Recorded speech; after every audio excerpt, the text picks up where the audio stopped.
Welcome. This is May 19th, the year 2012, and Lee and I are totally delighted with our guest today, which is Kerry Cassidy. She's here in our home, and we're very, very happy to have her here with us. And Kerry's here because of the solar eclipse that's happening tomorrow here in this area of the country. It's supposed to be quite a big deal. Some people are talking about a 26,000 year cycle being overlaid with connected to the Pleiades and all the different things that are majestically happening on our planet, and what we're going to be really addressing in the coming months as well with the other webinars we'll be getting into. But this has been a wonderful chance for us to start sharing with others what we've been doing in our personal interviews. And as I've been doing this for many years now, I get to do it with Amara.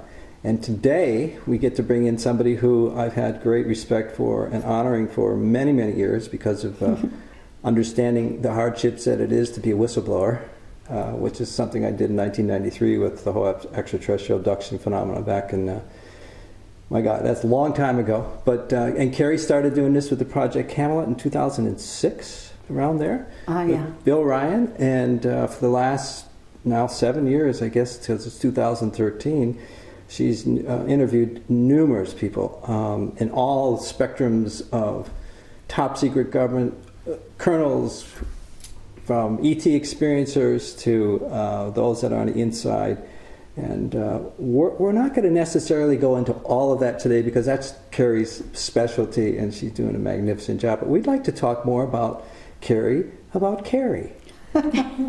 Yeah, so, because, you know, sometimes I've heard people say, oh, Kerry's this or Kerry's that. I don't believe a lot of that's true. That's your job. Mm-hmm. And I understand that it takes a tremendous amount of strength and discernment, and obviously the integrity issue is most important to you as well. Mm-hmm. So, you know, one of the first things I wanted to ask you to get the interview started was, why did you start doing this? How long ago, when did it start? Well, thank you very much for having me here, and this is actually a lovely setting, so let me say that first of all. Well, basically, I've told this story more than once, so I hope it's not going to bore your listeners. I don't know, you know, who, obviously we don't know what kind of audience we've got out there, right? So, never do. Let me just say that I started out, well, originally I studied Eastern philosophy and the occult, and I got into meditation, and in my 20s I knew, and I had no encouragement from family members or anyone around me, but I simply came in knowing that reaching enlightenment was the sort of name of the game. And so I got a couple books on Kundalini and basically set about to join my chakras and reach certain stages of enlightenment. And I had multiple samadhi experiences as a result, and really did do what I set out to do back then, and had all kinds of visitations, etc., etc. It's quite a saga, but suffice to say that I spent about a month. I had use of a loft in the middle of New York City in Soho. From some friends, and I at one point I was really meditating all day and all night, and I had these amazing experiences as a result. And in fact, when I'm going to be doing some speaking here in Shasta, and I'll be talking about this, and I do understand that some other people have had this. You know, it's not, I'm like not all that unique, but it's the capability is in everyone. Right. And what I found is that very few people actually know how to talk about it. And they also don't understand the symbolism that's out there that is trying to send a subliminal message to people to get them to awaken. You know, in the ancient sites and pyramids, and even now I've just been listening to some Mayan information, and they actually see the symbols, but they don't understand what they really are saying. Right. And they all relate. I mean, I'm sorry to say this, and I don't mean to sound like I am, bringing knowledge from on high here, but the fact of the matter is it relates to Kundalini, and it relates to going into enlightenment. But this has been lost, and so they get hung up on, this is the symbol, and they think it means this, and they're taking people off the track. And of course, Camelot has been all about putting people back on track. So you ask why I started Camelot, and actually that beginning is why I got to the stage of where I worked in the movie business for about 20 years, and my objective was to make like blockbuster sci-fi movies that would in essence put people into an altered state of consciousness and teach them about all of these things, using this kind of technique. But as it happened, because of Hollywood, I reached a glass ceiling. Yeah. And so I got frustrated, and I decided to pick up a consumer-grade camcorder. I had a small inheritance my mother had passed on, and I started going around to UFO conferences and interviewing the speakers. And when was this? About when was that? That was it started in 2005. Okay. And then what happened was I was very successful. I had experience as a journalist in college, but I had no idea I was going to be so successful at this. And maybe some people would say my success is questionable because I have my detractors out there. Some people don't like my interview style and so on and so forth. But it really does get to the truth. I don't think many people would argue with that. So what happens is I started back then with my little camera, putting it in front of people's faces and just asking them questions and doing a one-on-one dialogue with them. And for some reason, they never questioned me or told me to get out of here, or they actually went with it. And I was doing a very kind of guerrilla filmmaking style, which is something I kind of studied in film school, right?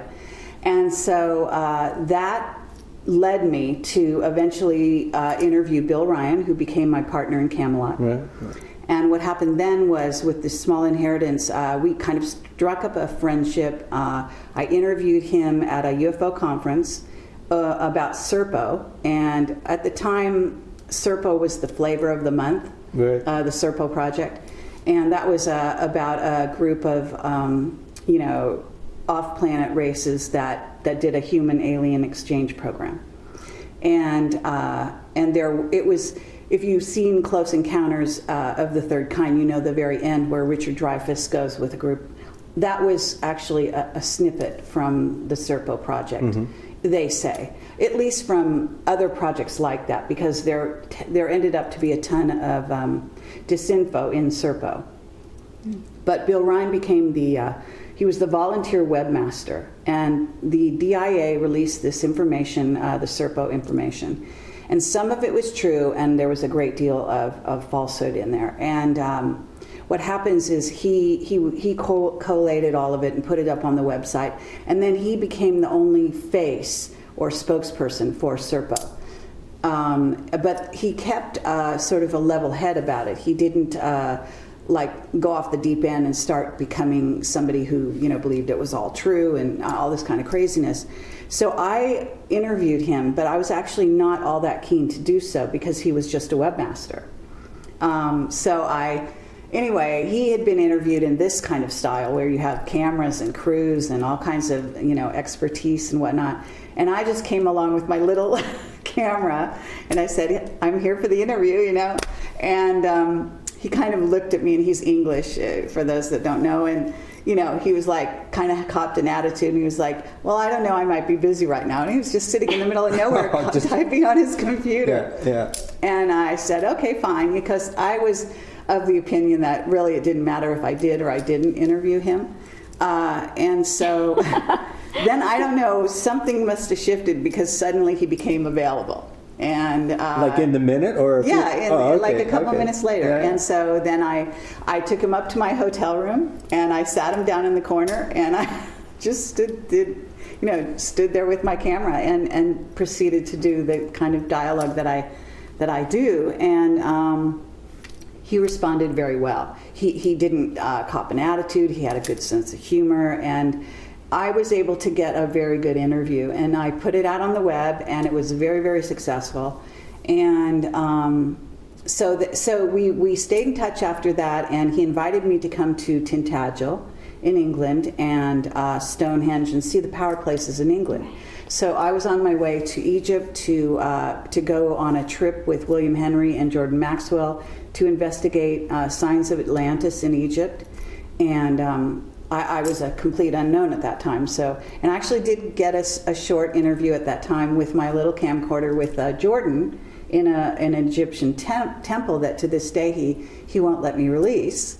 But it was quite interesting because I was asking him the kind of things that he didn't want to be asked back then. Oh, okay. And now, of course, I've done a major Camelot interview with Jordan, and it was highly successful, and he did talk about all those things. So in a sense, it's redundant because now we've gone over that territory. But back then, no one had sort of the guts to put a camera in front of his face and say, you know, Jordan this, Jordan that. And he because it was Egypt and we were on a trip, and I guess maybe he thought I was no one and would go nowhere, he just answered my questions honestly, right? But he didn't want it released. And so, okay, but I digress. So what happens is I went to England and I met Bill there, and he took me directly to Tintagel, and I had immediate past life memories of the time of Arthur. And unbeknownst to me, he had been told by several people that he might have been Arthur. Now, there is a thing where you could be a person who takes an imprint off that famous sort of image, the life like that. An overlay. As it happens, and this happens all the time. All the time. And your life follows that sort of pattern. Yeah. So that's kind of your challenge and your, I don't know, motif, if you will. So it doesn't mean he was Arthur, and he goes crazy if you allude to that with him, okay? So he didn't want to go there, but I was having a ton of, you know, I sort of, when I go to places, sometimes I get stimulated and I start going into other dimensions. And so I was seeing this, and at the same time we were, you know, really connecting and really talking about this and that, and we're going, so eventually we kind of said, what should we do? Because here we were like really connected and really on the same path and really thinking, oh, this is great. Let's do something. And we just came up with the idea for Project Camelot right then and there. Oh, wow. And it was in the home of Arthur, or one of them. And we never looked back. We never questioned it. We named it Project Camelot, actually, right as we were leaving Tintagel, because I had been writing a screenplay. I was writing, you know, as I said, I was trying to make blockbusters, sci-fi movies. So I had been writing a screenplay called Project Moondust, and had the word project. And we knew we couldn't name the website like Camelot, because that's everywhere and it's overused, right? But we were thinking, how could we use Camelot and still get it out there? Because we love the idea of the round table, which was a sort of a utopian vision where people would be on an equal level instead of a hierarchical system. So we wanted that sort of, I guess, spirit to be part of our project. So I just came up with the idea how let's do project, and then we said Project Camelot or Camelot Project, which should we do? And we looked on the net and which was available and all this kind of thing, and eventually got projectcamelot.org, and we've decided we liked, you know, the project in front. Since then, we've actually heard there was a 1960 social science black project in which they were trying to do some kind of, I don't know, actually I don't even know what they were doing, but they were doing some kind of MK Ultra type thing using the name Project Camelot, which is interesting. But no, you know, I hate to disappoint the people out there, but actually, as you can see, we had a very, you know, very sort of innocent beginning to the name of Camelot. And because he was a webmaster and a writer, and I was a filmmaker and a writer, we put our skill sets together. Sure. And we decided that we wanted to basically get the truth out. He had someone who had approached him while he was doing Serpo and written to him, who happened to be a whistleblower. And we both decided that we wanted to make our specialty, that no one out there was making their specialty whistleblowers from black projects. And did you have any idea what you were about to get into? no, you know, that's the thing. You know, it's really innocent sometimes is beautiful, isn't it? Yeah, no, it is. Yeah. But you have to understand that for my sci-fi movies, I had done a tremendous amount of research, and I had gotten into. I also should say that I happen to be a consultant. I was working as a consultant during since the sort of software boom had hit. And this was because this was all around 2005 going into early 2006 is when this happened. And so I'd worked in the internet as what's called a interactive producer, and so I also had some temp assignments as a consultant over at JPL. Anyway, I was inspired by that to get into black projects and to start really drilling down, because I'm also, I should say, an intuitive, and so I get information coming at me, and that's always been the case my entire life. Mm-hmm. And so when I was on site at JPL, I used to get all sorts of information coming at me. And so this, I guess, maybe did color why we went into the whistleblowers from black projects in Camelot. But we both agreed that there was a huge amount of secrecy out there. And that most of it was that there was a secret space program, and that the military was very much keeping secrets from the people, right. And governments were. And so we, in a sense, decided to kind of go after them. We decided there was no one out there really doing that. Now, Stephen Greer had the early days, right. Where he did Disclosure Project. Yeah. The funny thing about that is that I didn't know anything about that. Bill told me about it, even when we were talking about doing Camelot, and I thought, oh, that's interesting that someone's done that, but I didn't really, I didn't know anything about it. It's just that we decided to do what we're going to do. So, because I had the guerrilla filmmaking, and I also have to say that I studied acting in New York prior to this. I know I'm jumping around. No, so. this is why we're doing this. Okay. Keep going. Yeah, I hope it's People need to know the story of Kerry, not just all the hot stuff. Yeah, right. So I studied the Sanford Meisner method with a teacher called Robert X. Modica, who was a protege of Sanford Meisner. And for people that are in the acting world, this is big stuff. And I studied in Carnegie Hall late at night when I was young, and so because I had that background, I knew how to. I had studied also directing. I did some film mm-hmm. school and so on. So I knew how to get a performance out of a witness. I knew how to, deal with the camera. I knew how to. That was important. And there was a part of Sanford Meisner's method is truth in acting, yes. And it's all about that. Okay, so that permeated my lifestyle and the way I approached life in general. So I brought that into Camelot, and I brought that into the way I conducted interviews. In other words, I didn't stand on ceremony in terms of technical. I didn't care about that. I liked sort of a more avant-garde guerrilla filmmaking style anyway. So I actually had to convince Bill that was okay to do, because he was British, and the British are always more a little more formal, yeah. And all that kind of thing. Yeah. So I explained to him what I had in mind and all that, and he went with it. To his credit, he didn't give me a lot of hassle in that regard. I guess because his interview that I'd done with him convinced him, because it was so successful, that maybe there was something going on here that was worthwhile, right? So that really was the method that I decided to use, and it really did work. We had a magical time in those early days with Camelot. It became like a grassroots movement. It was inspired. It was huge. Because of what it was inspired by, and because we were both sort of like on this journey, and because we went into it wide-eyed and didn't mm-hmm. We weren't looking over our shoulder, and both of us had a philosophy of life coming in, I think, to this incarnation, saying, that you're here to do a mission, that if they kill you, that we'll just come back, worse than ever. What the hell? So we didn't. Neither of us were paranoid. Did you ever get a little nervous?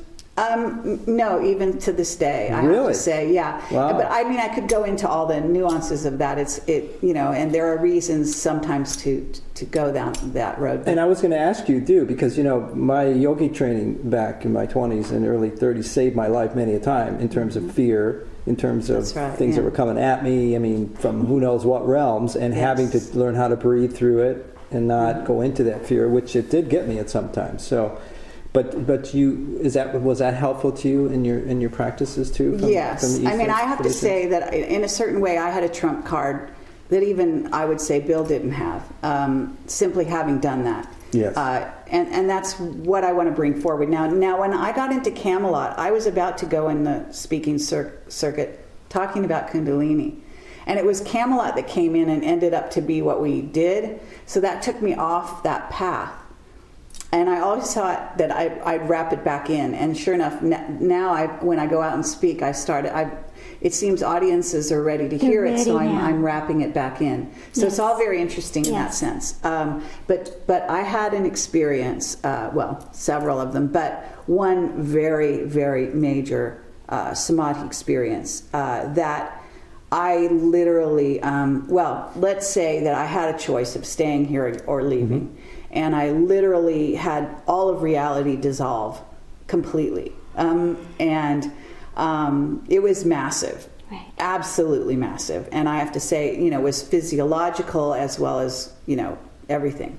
So having done that, nothing has a power over you once you go through something like that. Because all you are is spirit at that point. That's it.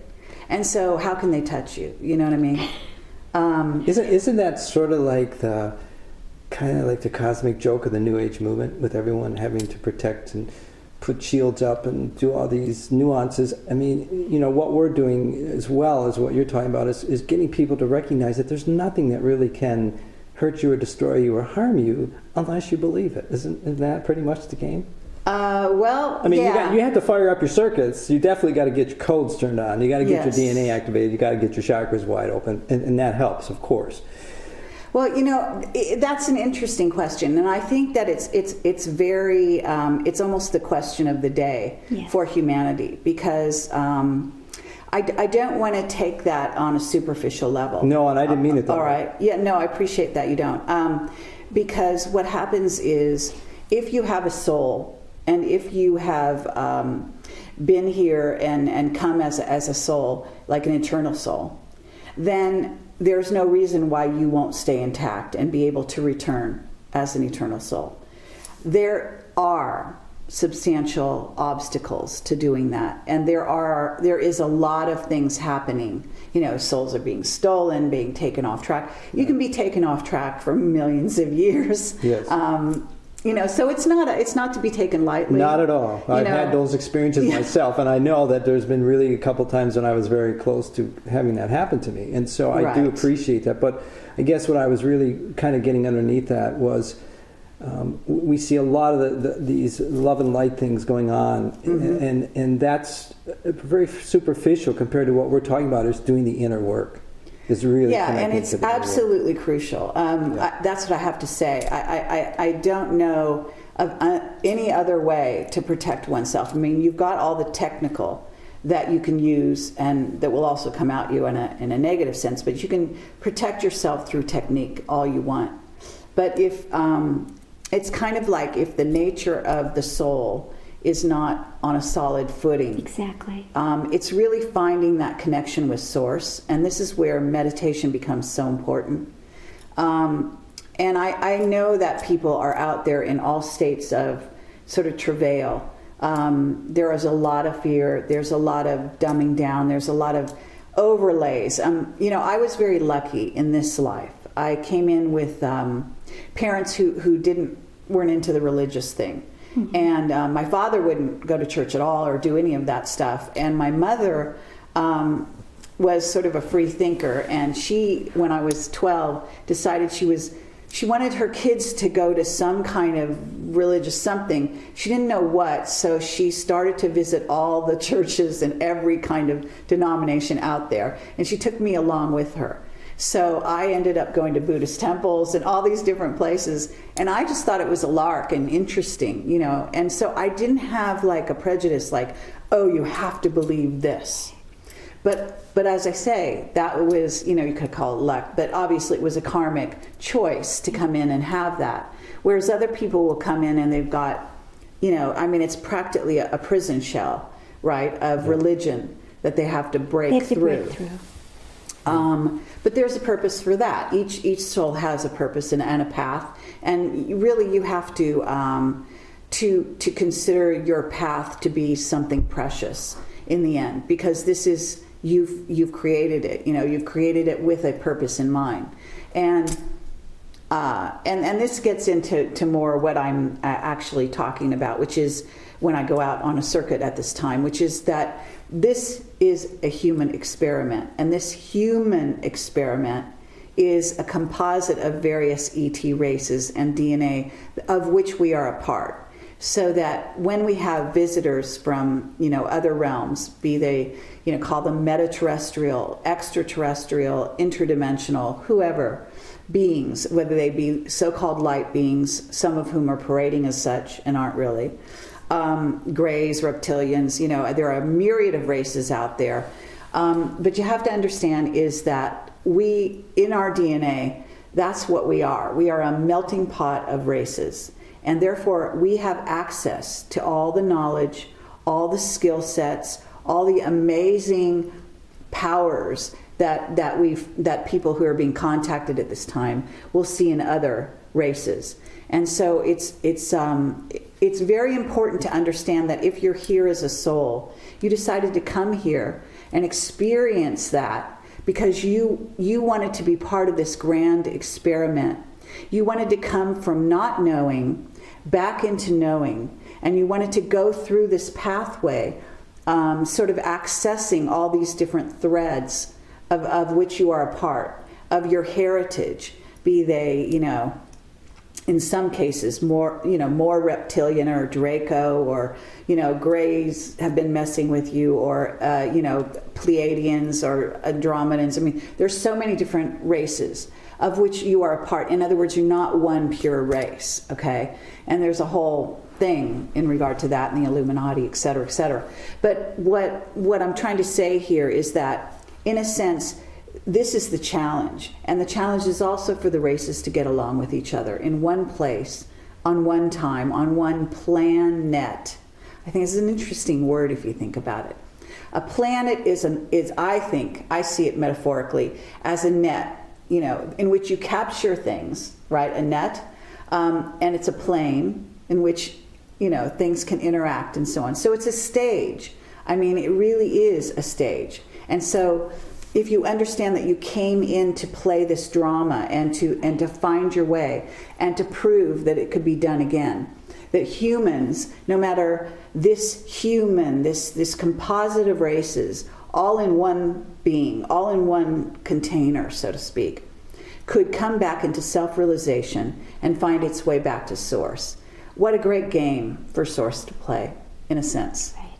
I wanted to ask you, because this is some of the things I've been speaking to for the last many years, about the 12 different DNA strands, basically, with each particular race, some of them you've identified, that are part of the heritage of each one of us. Yes. And the fact that now we're coming to this December 21st date of this year, I've been speaking on this for at least 5 or 6 years, is that we are going to be given an opportunity for these DNA codes to all start firing up, which means that we have the capacity, as you had said earlier, where our chakras and our alignment of consciousness and our pineal gland is going to trigger, and we're going to start activating that sacred heart, which we are doing a lot of the work with people now, and that people are going to substantially be able to take this leap, if especially they are aware. Isn't that one of the most essential parts of really understanding what's coming? Yes. Do you think that that's part of the game? I mean, becoming aware of the game is the game, isn't it? Yeah, absolutely. And I have to say that, you know, becoming aware, I mean, this is where Camelot kind of wraps into the puzzle. You know, it's not enough for people to simply think that they can just go blindly into love and light. That's not what's happening here, okay? No. That whether they like it or not, the scenario is a polarity. is, a war, a spiritual war. And in coming here, you decided to invest yourself in that war. Now, you can sit and meditate all night and all day and pretend that that's the end of your journey, but it's not. There are many spiritual texts that talk about this, which is, once you reach the top of the mountain, your job is to go back and work in the garden, as they say. And the garden being among your fellow man. So in essence, yes, the challenge is to go to the top of the mountain, reach those higher states of awareness, open all your chakras, connect them, activate your DNA, et cetera, and, explore the different powers you can have, and so on. And those are only going to increase, okay? Because there's also a cumulative effect. And this is where waking up, not just yourself, but the rest of the people is all about, triggering them to remember. And what happens is the sum of the parts is greater, makes the whole all the greater, so it can stimulate us by sort of a dynamic interrelation, because we are all connected. Right. And so it's not enough to do it on your own and by yourself, or just with your small little clique or group. It needs to be this whole. And that also affects and reflects on the earth and all the beings and the consciousnesses that make up, rocks and stones and, trees and plants and all the different levels, right? Because they themselves are enhanced by our raising consciousness, and Earth herself is enhanced by that. So you can see how it all, in other words, if you want the Earth to ascend, then you actually must help her. You must lend your consciousness to this task as well. And so, and by reverse, she does the best for you, because you go into nature and she's reflecting back and giving you, cleansing you and of impurities that you've gathered out in cities or wherever you were, and all of that. So, one of the things, Kerry, we just returned from being a month out on the road, and it was a fabulous journey, because we met so many people from so many different backgrounds and disciplines, and it felt like everyone is ready to do the hard work.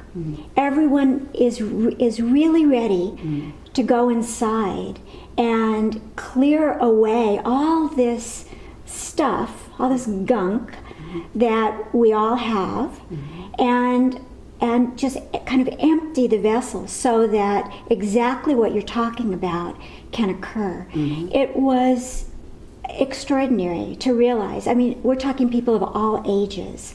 yes. So it's so beautiful that you in your programming and through your background, I mean, you've got all the pieces to reinforce what's really happening right now, which is this kind of clearing away of any obstacle that is going to, just bring this unity, this collective consciousness, including all the various realms. So it's great to hear you speking this way. I'm very, very glad to be meeting you. Oh, thank you very much. Well, I'm glad that you're encountering that as well. It is a joy to go out, among people and see where they're at. I have to say that we're somewhat lucky because we are exposed to those people. I mean, I have to say those people are writing to me every day. And I tend to be, I guess you might say, I realize that I tend to be a little more optimistic than the That's average great. person, because I get people writing to me every day going, oh my God, I'm so happy that I found Camelot and my life has changed, but I'm awakening and I've got this happening and that happening and all that, and I'm putting the pieces together, and they're like, their passion is infectious. Exactly. We have that too. It's charming and lovely and it's inspiring. It is. So if I get tired or I think, oh my God, why should I do, what am I doing, or whatever, or if I get threatened, I look at this and it just, it inspires, it comes back. Right. This is why we wanted to hear this today from you, because I know that you've been through all of these whistleblowing episodes and everybody, that you could stir up. I mean, you've done incredibly dynamic and pretty bizarre things. And so now, do you feel like what you're doing is going to start shifting? Or are you going to still go after the whistleblower stuff? Or is that going to be kind of a morphing in or morphing out? Where do you see it going now? Well, that's a good question. What I see right now is, first of all, there's no end of the world 2012. Yeah. Well, of course, we all know that. That was the biggest ruse of all, right? Yeah, right, news. Yeah. But I will say that maybe the challenges are going to be increasing for planet Earth and for the people here like what? in planet. Tell us some of the things you see happening, because we've been talking about this too. We'd like to compare notes to see what you've been seeing. Okay, yes. Let it rip. Come on, let it rip. Don't hold back. I will go there, but Good. first let me say this. Because I want to say this, that I am taking a group to Egypt on around December 21st, 2012. And we're going to be meditating in the Great Pyramid and at the feet of the Sphinx. And it's very interesting because people that may not know, there's a lot of darkness that has come to Egypt and been around there and taken control of there, et cetera, et cetera. And there are stargates, as we actually kind of touched on the way here, being fought over at this time, between the light side and the dark side, between the secret government as well as various ET races who have a vested interest in taking control of those gates at this time, especially at this time. And there are different philosophies. Ascension is always a possibility for any individual being to move through the different levels and to leave what we call the earthly realm as it's currently constructed. But for group ascension, there are specific times, from what I understand, and the gates are necessary for this. And You're talking about the stargates, yes. Yeah, the stargates. Right. And to get back to Egypt, so Egypt is a stargate that has been highly contested and taken over. Certainly Giza, the giant, the Great Pyramid, has been an ascension machine for all intents and purposes in its past.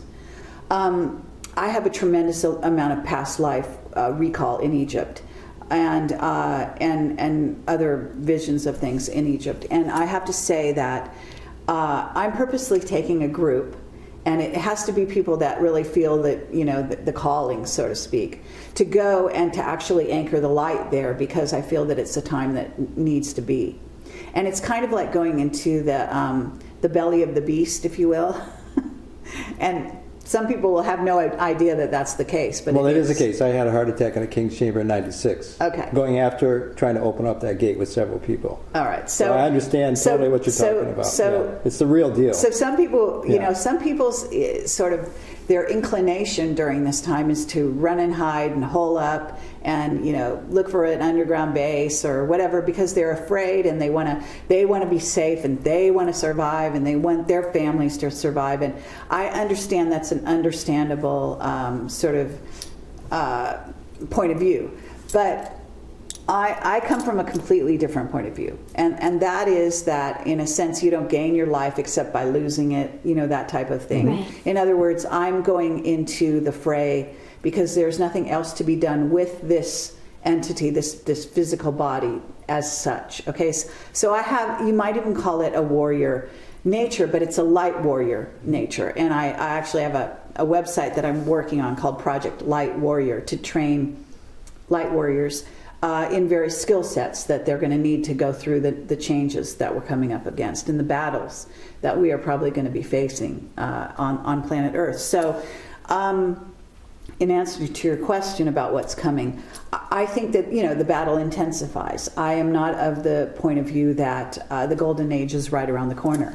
I think that there's a lot more going on here than that, and that the sort of dark side is not going to be laying down their arms and walking away anytime soon. And so it needs to be understood that there is a battle to be held, but at the same time there's a transcendent reality moving in. Mm-hmm. So in other words, I guess it is somehow that some beings are only seeing the transcendent reality. They're kind of putting blinders on and they're saying, I see this lovely thing coming in. And true, it is coming in. And you can see it reflected around you in the place, in the people, in the eyes, and the hopefulness of beings that are sort of raising their consciousness accordingly. But at the same time, the darkness is also moving in and encroaching and, putting up their games and all these kinds of things. So do you feel that the darkness can be dealt with through the power of love? This is an interesting question. I think there's a level to which that could be understood and said, but I don't think it's the customary one. I think there's a lot of misunderstanding. That it's possible, though? Well, I think there's a lot of misunderstanding in humans at this time on the planet with the word love. I do too. I don't think they know, in other words, so I would just agree with you, then there would be a superficial understanding and it could be used for the dark. The trouble is with a lot of, sort of light workers, and I use the word worker as opposed to warrior. And I think there's a distinction to be made, and I don't use the light worker I see as a sort of a denigration, because there was a lot of oppression that went on in people doing work or becoming workers and worker bees for the power elite. Okay, so there's a lot of distinction and a lot of consciousness embedded in language, right? Right. So could you give us your definition of love? Okay, and this is complex, but what I understand, and it is written about obviously in the raw material, if you're familiar with that, and various religious texts and so on. But it has to do with love with wisdom, and that in some cases it's wisdom with love. In other words, it's really important to understand there has to be a unity between the heart and the mind or the spirit, informed by that unity or, Trinity, if you will. So understanding love, it is not, a sacrifice indefinitely of self, for example, no. Where a lot of people in early days even understood the so-called crucifixion as sacrificing the self for others, such that you would allow yourself to be killed, and you would also keep the self down. There's a whole body of Christianity that tells the self people, don't shine your light, put it under, a bushel, so to speak, as they say in the Bible or whatever. But the fact of the matter is that's the wrong approach. Okay, so in order for us to shine, we must all shine, right? So it's actualizing your light, is bringing your special gifts, and of which each being has very unique special gifts, because we are all unique. And so to add to the whole. And so in that sense, I have to say that understanding love with wisdom is really the key. And Absolutely. the trouble is that with the wisdom part, it's not actually, in my opinion, so much the trouble with the love. I think love in in sort of its maybe purest form in the world is understood in a deep sense in the heart, if a person has a good connection with their heart. But what they don't know how to do is apply it. They don't know how to bring it out into the world around them and to apply it with wisdom. And it's wisdom that, of course, this gets back to, if people are being lied to constantly, if they're being, given the wrong path to follow mentally, then it doesn't matter if that person encases within them a beautiful heart. They may be using it in a completely wrong way, because their wisdom, that part of it has been damped down or misdirected. My experience is that when the heart fully opens, and fully sounds like there's an end to it, and of course there never is an end to this opening of the heart. Mm-hmm. And I'm using heart as a metaphor, not as a definition of an organ. But as the heart goes through this fully opening process, mm-hmm. then wisdom innately arises, because the mind, which is also, no doubt about it. Also a word that we could spend some time yes. exploring, but the mind begins to serve the heart. Mm-hmm. Some say it drops into the heart. Mm-hmm. So there's this Absolutely. unity, and this unity is one way to look at this concept we call love.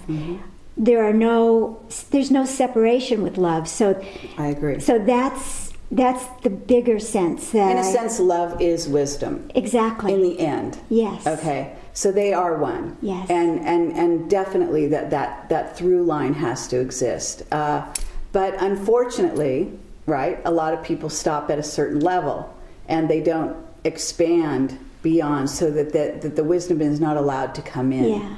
And that also has to do with sort of refining the instrument, right? Exactly. So and clearing the chakras and connecting them and so on. Exactly. So it's not all, there is the heart chakra, there is the third eye. I mean, there is a whole there, and actually going beyond the 7 chakras that people normally think of, and connecting through that even to, well, here we are at the solar eclipse and the Pleiades, the connection with the Pleiades, the through line that happens tomorrow with the Venus, the connection with Venus and all of that.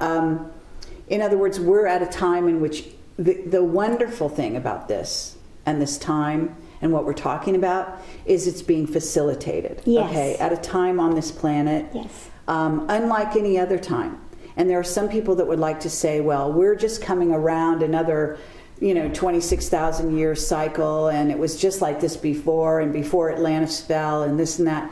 And a lot of us have come from the times of Atlantis, have returned to do it better this time around, to guide the earth through this time into a better reality, so to speak, and a better awareness. But the thing is that I just want to say that my understanding is that we have a special concoction of ingredients that are at play in this time, unlike the prior times. Yes. So that it's not simply that we go around in a circle It's through not the a same replay. things. There are different ingredients. Exactly. Yeah. It is a spiral. Yeah. You see, this is the very special, most, to me, the most primary symbol in the universe is the spiral.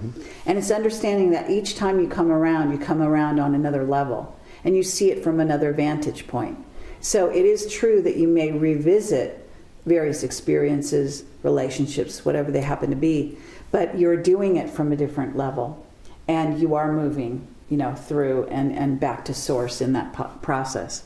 So relationships are very interesting. We Yeah. definitely wanted to talk with you about that, because it seems that now many reunions are happening. And I mean, we know in our relationship, which is really relatively young, although it's ancient, and so it's a reunion, and yet we don't have the heavy restrictions that we actually remembered in our previous times together. Now there's so much spaciousness, and it's such a different kind of relationship. I think that also has a lot to do with the inner work that for instance, the two of us have done, Right. is to prepare our vessels to clear out the imprints, the karmic patterns, the old belief systems, the mental stuff, the programs and loops, I call them, for people when I'm working with them. And that we're literally moving through time where she's not looking for me to complete her or to fix her or to help her. She's already done that. And so when you meet a spiritual match, such as what's happening to us, and I think 2012, many of those out there are going to start experiencing this more and more if they've done their work. Are you seeing this too? Yeah, I mean, I can say without getting on too personal here that Oh, get I personal. believe. Come on, people want it. This is the Oprah Winfrey winner. Only it's Kerry Cassidy, and we're the ones that are trying to get inside there. Well, no, because You just had a new relationship starting not too long ago, right? Or has it been a while? I don't remember. No. I haven't actually had any new relationship starting. There was a rumor out there that you were. There was? Yes. Really? Maybe big that time. was- that was- Misinformation. See. That was you going There's into the- so many rumors about Oh my me. God. He's a visionary. Maybe it just hasn't quite happened. Oh right. Okay. Well, I'm also told that I was on my way back to Procyon, and I was, they tried to kidnap me and all these kind of things. I mean, there are a lot of rumors out there. Yes, and, there are. And so all I can say is these things are still In process. in process. Yeah. And I wouldn't talk about them on a personal level at this time, but I will say that you were talking about sort of a meeting of souls. And I think that there is a coming together of souls that goes beyond just the one-on-one, kind of male-female thing, Yes. where there's also group souls. Totally. United. Clans, we call them clans. And It is wild, the people that are moving in, and you just immediately feel like, your family. Yes. I mean, it's an extraordinary Yeah, and experience. people that are. I have this thing where I can recognize people instantly, and I know them. You know what I mean? Right. And that is happening, and we're also finding that there are people coming into groupings in a very natural way, very organic way.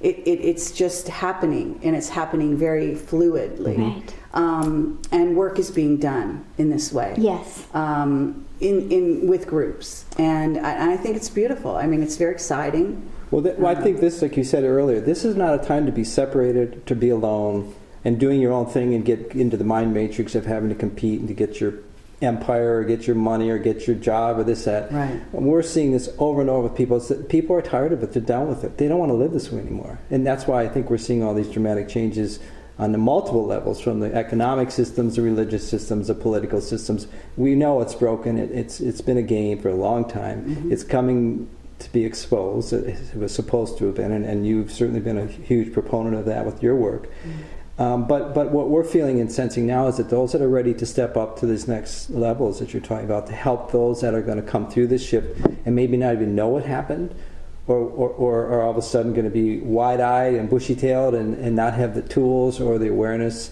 as to whatever December 21st starts playing out with the galactic core and the energies and the triggering. What I've been saying to people is that if we can prepare ourselves internally, if you need to, find food and store silver or get property, that's okay, but it doesn't change anything that isn't happening inside of you. And I think that's really what I'm hearing you saying, that is the message which you're really talking about. I think the audience is really liking this. I know it is, because you've been this tough spiritual warrior all these years, and there's so many people who said, God, she's so hard ass and she goes at it straight. But yet, the beautiful part is that we're seeing this aspect of you. This is what we wanted to share today and experience with you. So thank you for even opening up to this. Well, sure. I mean, in many ways, obviously I do an interview. I do a certain, it's a certain approach, and I have to say that I am downloading information during interviews. Mm-hmm. I have information coming at me that sends me to guide the person in a certain direction, and that is why I will sort of throw them off with a question. Because I'm also working against programming that has been there for years and sometimes is very intense. There's also incoming interference, various beings that will mess with the cameras and get in the room. There are energies being shot at the cameras, electromagnetic scalar weapons being used mm-hmm. during the interviews. Mm-hmm. So this is something people don't really recognize and aren't aware of. It's something that I am aware of and have to sort of deal with, on a subliminal level sometimes while I'm doing the interview. And there's efforts to take things off track. There's all kinds of games being played with what, the dark side does not want the truth out. Right. And the truth, I mean, it's not just a cliche. The truth will set you free. And that is the mission. In other words, and so I am uncompromising in that sense.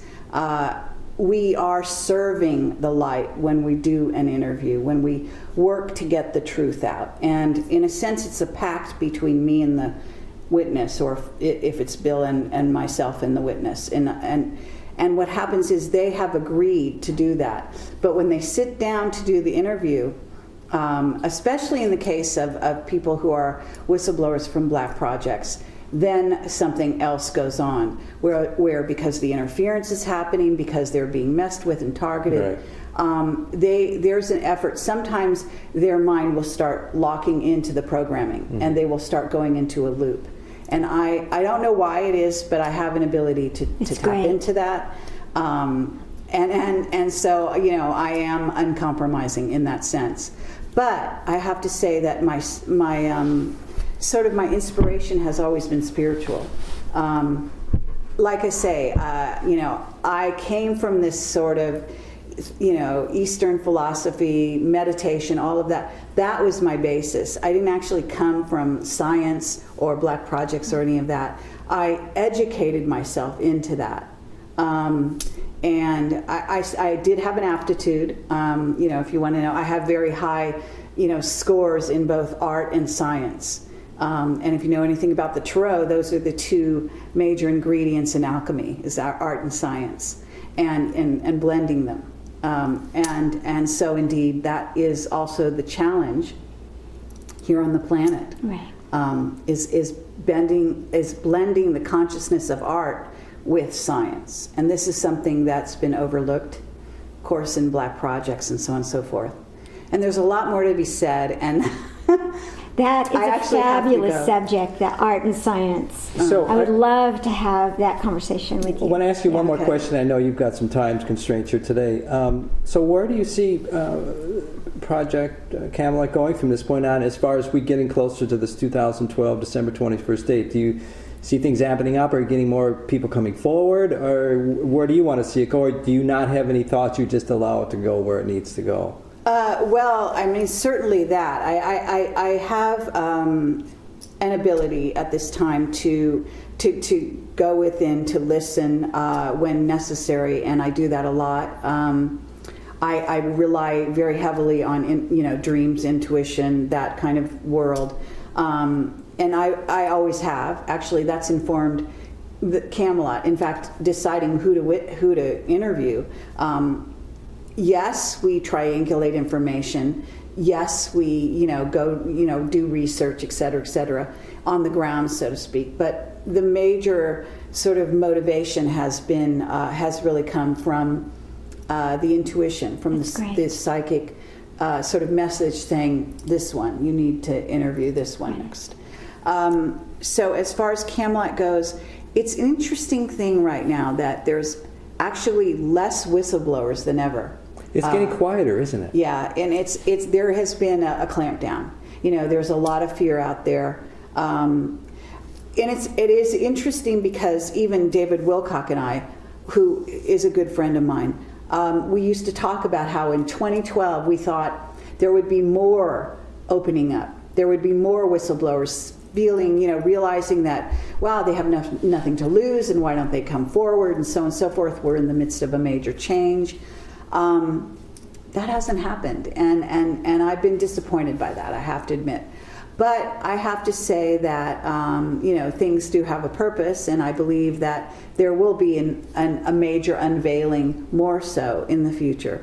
So I am here, I am, you know, I would say well positioned if the floodgates should open, okay? Do you see yourself having to continue to go there, or as you had said earlier, because this is why we're here, is we're setting up a place for people that really want to move into this ascension process. Mm-hmm. I mean, that's why I'm here, after many years of extraordinary experiences, dreams, intuitions, guidance.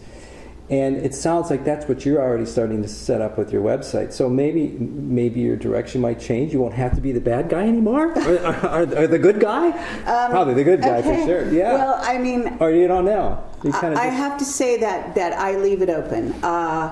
I think it's going to depend where things go, because sure. I think what's happening here on the planet and the future and the futures that we're going to be greeting are going to be complex, and I think there are a lot of, you know, there's a lot of light and dark. I don't think it's going all one way, and so I think that, you know, I am bringing, as I said, I'm sort of wrapping what was originally my path, which was to bring in the sort of necessity of awakening, going within, and because I see this at a time when sort of moving into your light warriorship, if you will, which involves linking the chakras, you know, going through samadhi experiences, is maybe one of the only things that's going to save you, right, when all's said and done. If times really get hard, Yes. The people that have done that are going to be the ones that are able to help the others. Exactly. It's not going to be the practical, whether it be food or water or whatever. It's going to be those abilities that that you locked into and were able to find within, that are going to sort of pull you through. I believe that's why things on the external have gotten more quiet, because people are really, there are so many people willing, and it takes courage. They're willing to go inside, deal with all the stuff that was avoided for the entire lifetime, because they know on some level that the preparation requires this kind of opening that you were just referencing. Then perhaps more will start to show up externally again, and you'll be back in business. Well, maybe not. Maybe you have a new business coming. It's called Enlightenment Training. Yeah, exactly. Yeah. I mean, we are branching out, certainly, and I think the mission is sort of morphing. I think nothing stays the same. I mean, I believe that the Camelot work and the Camelot Library is, will stand its test in time. I'm very proud of it. We are safeguarding it, and we want it to go through the change, whatever change it is, because it becomes a historical record. It's galactic history. It's a record of our journey. And everything is getting bridged. I mean, it's so amazing. As I was saying to you before we went on camera, my experience in non-duality is now bridged with Lee's experience in the ET world, and it's becoming like this. I'm having experiences also. So your experience as a whistleblower is being bridged with your experience as perhaps a teacher of sorts of awakening, and I mean, it's all the same thing. That's great. Yeah, I mean, I've never seen Camelot as anything else but Yes. as a tool for awakening. Yes. So whether you teach a person about the secret mysteries around and the powers that are inherent in whether we use them for good or for the bad, whether the secrets-based program is using them on a daily basis, but you could have access to them on a natural sense if you awaken these various powers within yourself. Right. You see, it's all going to the same place. Exactly. So yeah, it's all one journey in a sense. Well, we're going to wrap it up here. We could go for another couple hours, but hopefully we That can would do be this in fun. the future. And we would love to share more and let us know what's happening with you. And this is certainly what Amara and my work is about now. We're actually going to have a retreat here in July, which is about the Ascension training, opening chakras, the Kundalini, clearing out the heart and getting the activation of the heart center so that we can, this is our real navigator as we go through these changes, as many of us are talking about. And you certainly are affirming everything we've been talking about. So it sounds like we're on the same, basically in the same level of the game and wanting to awaken people and support people. So thanks for coming today, and especially Mount Shasta of all places to be. Not a bad place to hang out for the eclipse, huh? Oh, absolutely. I'm looking forward to the experiences of being here and seeing what's going on here at Mount Shasta. We'll come back here. You have a safe place and a home if you ever want to come here and experience Thank things. you. We would love to have and share more with you, because I think it's going to be essential for people to hear what you're saying and what you said today, not just the Kerry Cassidy and the Project Camelot whistleblower buster, but the real spiritual light warrior as far as the inner training. That's so important for people to hear. We really appreciate you sharing that with us. Thank you so much, Absolutely. Kerry. Thank you. So we'd like to thank all of you today for joining us, and we look forward to the future of 2012 and the eclipse coming up, and we will be doing our next webinar. You'll be seeing us very soon on the internet, and we're all about the heart. So I'm Lee Patrick Hanks. I'm Amara, and this is Kerry Cassidy. Thanks for being with us.